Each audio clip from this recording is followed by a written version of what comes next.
Wa idz dan ingatlah. Ya. Itu asalnya Bu ala idz ya. Tapi dibaca kasroh karena bersambung tulisannya dengan apa? Itu asalnya idz, sukun. Cuma dirubah jadi kasroh karena sukun ketemu sama sukun. Gitu.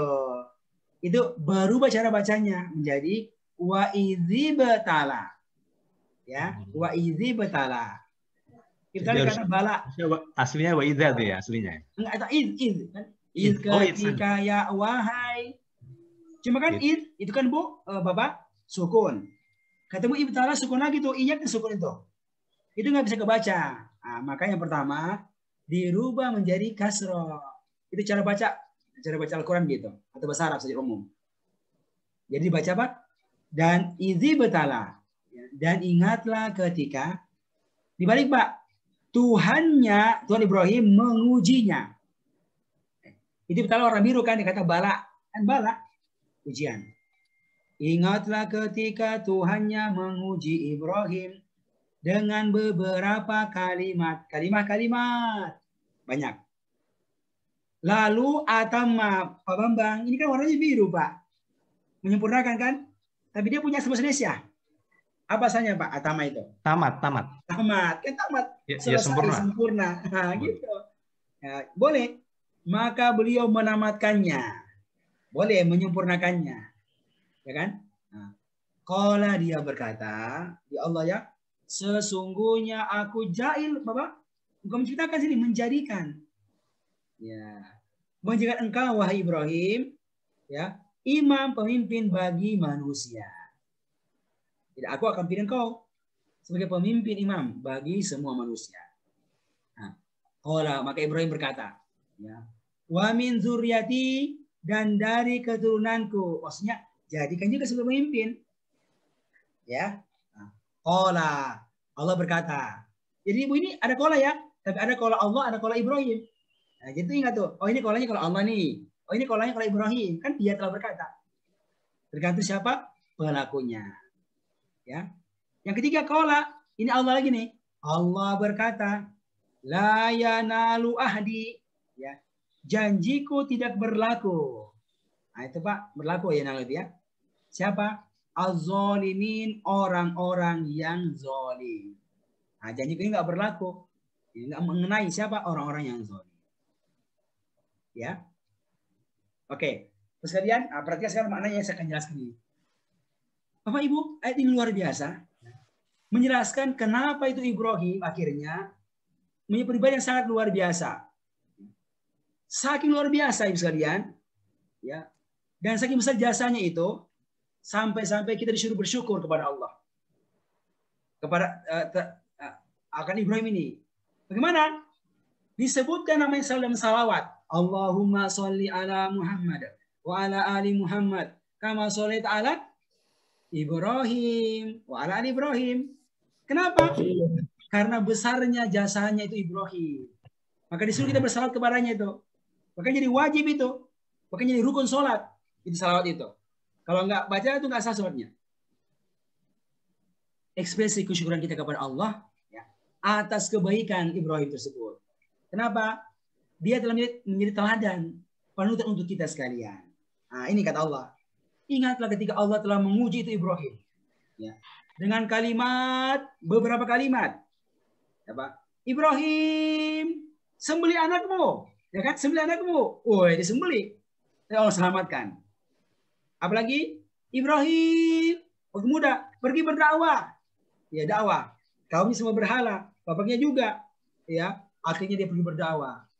Sampai mau dibunuh, mau dibakar oleh kaumnya, tapi Allah selamatkan. Ibrahim tinggalkan Mekah menuju Palestina. Ya kan? Maka ditinggalkanlah anaknya itu bersama istrinya itu di mana? Di dekat Baitullah. Masya Allah, itu banyak sekali. Tapi luar biasa ini Ibrahim. Walaupun berat, tapi atamma, dia tamatkan. Dia kerjakan dengan sempurna.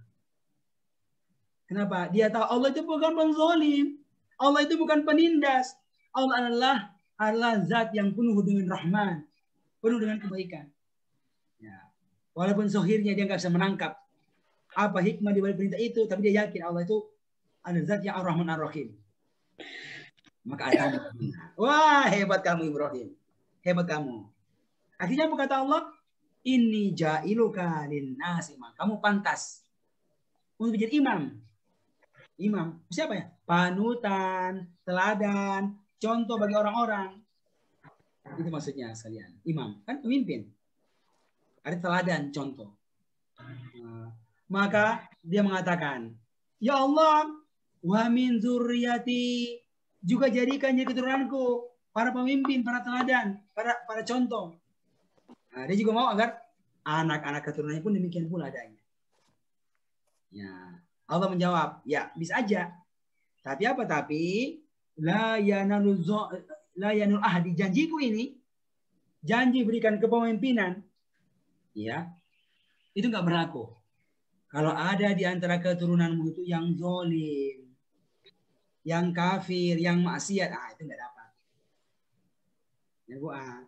Dan akhirnya Masya Allah, dari keturunan Ibrahim, Masya Allah kan banyak yang jadi Nabi itu.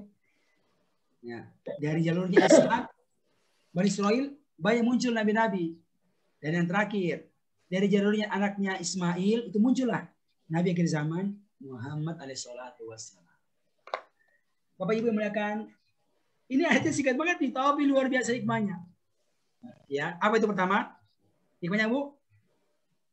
Orang soleh itu Allah uji. Nah, ini dia hikmahnya, Bu. Orang ahli ibadah itu Allah uji juga. Termasuk ujian, ya, yang secara zahirnya tidak mengenakkan, bahkan memberatkan. Itu kita perlu pahami. Ada orang sudah soleh, jaga ibadah, diuji apa dengan sakit yang panjang. Ada orang sudah soleh, perempuan laki-laki menikah, lama nggak punya anak. Kenapa? Ya Allah uji. Ya. Ada orang soleh, tapi hartanya sedikit, bukan hartanya kurang, jadi miskin. Kenapa? Allah uji. Ya, jadi nggak sama itu. Misalnya orang taat ada keburukannya, itu nggak ada. Berarti Allah uji. Buat melihat sejauh mana tingkat keimanan dia kepada Allah Subhanahu Wa Taala. Nah, ini pertama. Yang kedua apa? Ketika Allah menguji seseorang itu, maka atammahunna, maka sempurnakanlah, mengerjakan. Lewatilah dia dan sempurna. Gitu. Kalau ujian berupa sakit, maka Pak lewati, sabar sampai selesai. Kalau ujian berupa perintah sholat, maka sholat sampai selesai, sampai mati. Dan seterusnya. Itu pelajaran Bapak Ibu yang kita dapat. Ya. Oke.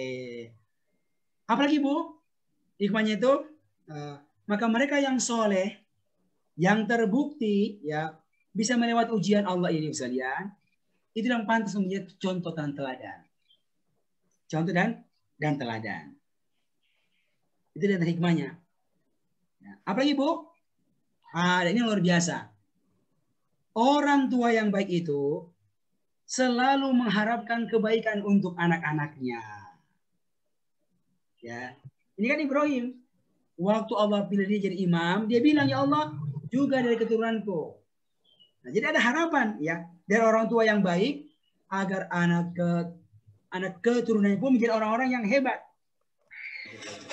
Nah, tapi sekali lagi Bu, itu nggak bisa didapatkan kecuali kalau anaknya pun anak-anak yang hebat-hebat juga, yang soleh juga, bukan zolimin orang-orang yang soleh, orang-orang yang zolim. Nah, maka ini sekalian ingatkan kita orang tua ini untuk apa? Untuk peduli, ya, kepada kebaikan anak-anak kita. Ya, peduli, ajarkan apa agama ini. Jangan pikirkan dunianya, sekolahnya yang umum, bukan, tapi ingatkan agama dia. Ya. Kita ingin anak kita tidak menjadi pemimpin. Ya, pemimpin macam-macam. Pemimpin dia, ya, mau pemimpin presiden, gubernur, di kantor, itu pemimpin ya. Tapi goalnya bukan pemimpin, Bu. Apa? Jadi contoh. Contoh. Ya, coba. Kalau kepala daerahnya itu misalnya bupati, rajin sholat, waduh, itu insya Allah yang lain nggak bisa diarahkan sholat, kan Bu? Itu kalau soleh. Dan kalau begitu, pahalanya baik banget. Gitu. Makanya orang tua ya, dan sekarang ini bisa lihat, kita latih, kita arahkan anak kita untuk apa? Jadi anak soleh, disuruh sholat, disuruh mengaji, Ya itu memang nggak mudah, ya kan? Tapi dengan keseriusan insya Allah Allah akan berikan hal tersebut. Nanti ada pelajaran yang bisa kita dapatkan. Nah, dan hikmah yang terakhir, sekalian. Apa itu, Bu? Kalau Anda punya sebuah impian yang besar dan dia bagus, atau pekerjaan, bukan? Kerjakanlah sampai selesai. Gitu. Contoh nih, aku ingin bangun masjid. Itu kan impian ya? Apa? Maka kerjakanlah ya sampai atama sampai selesai. Gitu, Bu. Kalau punya kebaikan, maka usahakan selesaikan pekerjaan tersebut. Saya ingin buat buku. Oke, sudah mulai nih. Maka sempurnakan sampai selesai. Gitu. Ini data hikmah yang bisa kita kerjakan. Ya, mengajar di sebuah kampus, maka tunaikan sampai selesai. Dan seterusnya. Itu beberapa hikmah ya yang bisa kita dapatkan dari ayat ini. Ya. Dan subhanallah masih banyak lagi sebenarnya nih yang bisa kita dapatkan kalau kita perhatikan baik-baik ya setiap apa yang kita baca dari Al-Quran ini. Ayat 125. Ya. Tentang Ka'bah yang dibangun oleh Ibrahim. Ya, kata Allah, ingatlah ketika kami menjadikan Ka'bah sebagai tempat berkumpul bagi manusia. Ini kan jelas ya. Orang pada pergi berhaji berkumpul. Dan juga tempat yang aman. Itu asalnya ya. Lalu kata Allah, dan jadikanlah tempat sholat dari makam Ibrahim. Nah, itu makanya kalau orang sudah sholat, sudah tawaf 7 kali, maka dia disunahkan sholat. Di mana? Di belakangnya makam Ibrahim. Ini praktek terhadap ayat ini. Nah, berikutnya kata Allah, kan kami perintahkan kepada Ibrahim dan Ismail. Apa sih perintahnya? Kata perintah, tohiro. Ini kata perintah, Bu. Tohiru. Ya, ini tohiru 2 orang berarti. Karena itu alif di bagian belakang menunjukkan 2 orang. Tohir, sucikanlah kamu. Kalau tohiro ada alif, berarti 2 orang. Siapa? Ibrahim dan Ismail. Kata Allah, tohiro. Sucikanlah kalian berdua. Rumahku ini untuk bisa dipakai beribadah. Orang-orang yang tawaf, orang-orang yang i'tikaf, orang-orang yang ruku, demikian pula orang-orang yang sujud. Ya, kita sekalian. Masya Allah, dari ayat ini sekalian, ya, kita bisa mendapatkan banyak hikmah. Pertama apa itu? Menunjukkan keutamaan Masjidil Haram Mekah. Tempat berkumpulnya manusia, jadi tempat yang aman. Masya Allah. Ini sebutkan sini. Yang kedua, ya, menunjukkan tentang keutamaan masjid. Ya, masjid. Kenapa dia diperlakukan khusus ini? Ya, untuk beribadah. Lalu yang ketiga, ini luar biasa. Apa itu, Bu? Tentang keutamaan orang-orang yang mengurus masjid. Mengurus masjid. Ya, dibersihin, dirapikan, dibuat program-programnya. Masya Allah. Jadi kalau ada jadi pengurus DKM ini luar biasa. Keutamanya itu Bapak Ibu, karena dia menjalankan fungsinya Ibrahim dan Ismail itu. Ya, kalau misalnya berantakan, kotor, dia bersihkan. Dan betulnya orang-orang yang nggak dibayar itu, Masya Allah, nggak dibayar. Jadi marbot. Marbot itu kan luar biasa itu. Ya, kesannya gajinya kecil, tapi kalau dia ikhlas karena Allah, Masya Allah, luar biasa posisi yang didapatkan itu. Apalagi, Bu? Nah, keutamaan beribadah. Beribadah di mana? Di masjid Allah. Dipakai untuk i'tikaf, dipakai untuk sholat, dan seterusnya. Ya, itu beberapa hikmah yang didapatkan dari ayat ini. Ya, berikutnya ayat 126. Ya. Allah berkata, Ibrahim berkata, wahai Tuhanku, ya, jadikan negeri Makkah ini sebagai negeri yang aman. Masya Allah. Dia berdoa itu, berdoa. 1, minta sama Allah agar negeri Makkah dijadikan negeri yang aman. Yang kedua, berikan rezeki penduduknya. Apa? Berbagai macam buah-buahan. Rezeki. Ya. Ekonominya bagus. Ya. Siapa? Kalau mereka beriman kepada Engkau ya Allah, demikian pula kepada hari akhir. Gitu.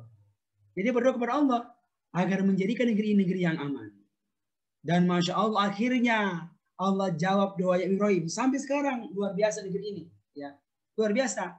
Negeri yang aman, negeri yang lancar ekonominya. Padahal apa, Bu? Namanya negeri haram. Apa namanya? Diharamkan memotong tumbuhan yang tumbuh di situ. Itu asalnya gitu.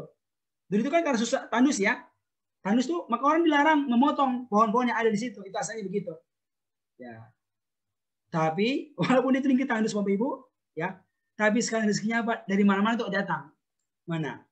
Ya, buah-buahan macam-macam ada. Jadi walaupun nggak tumbuh-tumbuhannya secara umum, tapi datang dari mana saja rezekinya itu. Kenapa? Karena secara umum itu berkah. Keimanan demikian pula ketakwaan kepada Allah. Nah, maka ini sekalian, ini adalah hikmahnya.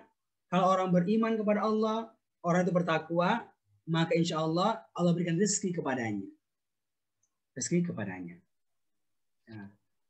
Lalu apa kata Allah sesudah itu? Kata Allah, tapi kalau ada orang yang kafir, bagaimana Ibu kalau ada orang Mekah, orang Madinah yang kafir? Nah, maka tetap umatihu Allah berikan kenikmatan kepadanya. Yang tetap kaya, jabatannya tinggi, banyak hartanya. Kenapa? Umatihu. Ya, aku Allah berikan kepada kenikmatan, tapi fahami qalilan. Ini hanya sedikit. Ini hanya sedikit. Jadi kalau dia bertakwa, beriman, Masya Allah, itu bisa lebih banyak. Yang kedua, hati-hati. Itu adalah bentuk tipuan. Bentuk mengulur-ulur dari Allah. Kalau dia nggak insaf, dia nggak sadar dari kekafirannya, akhirnya apa? Aktoruhu. Aku akan paksa dia. Aku giring dia untuk memasuki azabin nar, neraka jahanam. Azab neraka jahanam. Wa bi'sal masir. Dan itu adalah seburuk-buruk tempat kembali. Ya, oh Ibu, jadi lihat ini beberapa hal. Pertama, berdoalah kepada Allah, ya, agar Allah memberikan keberkahan kepada negeri di mana kita tinggal. Oh, Ibu, berdoa untuk Indonesia ini. Biar apa? Dia jadi negeri yang aman, bagus ekonominya, pemimpinnya baik, orang-orangnya baik. Itu berdoa. Ya, karena luar biasa. Ibrahim berdoa jauh banget tuh. Tapi sampai sekarang Allah berikan ya, apanya? Jawaban atas doanya. Sampai sekarang kita bisa lihat. Maka Ibu sekalian, kalau kita merasa negeri berantakan ini kayak gangguan apa ya? Suaranya hilang. Sebentar. Ibu Risanda, suara saya bagus Ibu Risanda? Saya nggak bisa mendengarkan, Ustadz. Okay. Bagus Pak Ustadz. Saya dengar Pak Ustadz. Bagus. Ya. Bagus Pak Ustadz. Okay. Alhamdulillah juga bagus. Dasar bagus. Oke, cukup ya. Bapak sekalian, jadi hikmahnya Bu, berdoa. Ayo, untuk kebaikan negeri di mana kita berada ini. Ya. Biar apa? Biar aja negeri yang bagus. Bagus pemimpinnya, bagus orang-orangnya, bagus ekonomi dan seterusnya. Ya. Yang kedua apa ya? Kita berusaha juga. Berusaha untuk menjadi orang-orang yang beriman demikian belum beramal soleh. Pangkal utama kebaikan sebuah negeri. Yaitu diantara hikmah ya.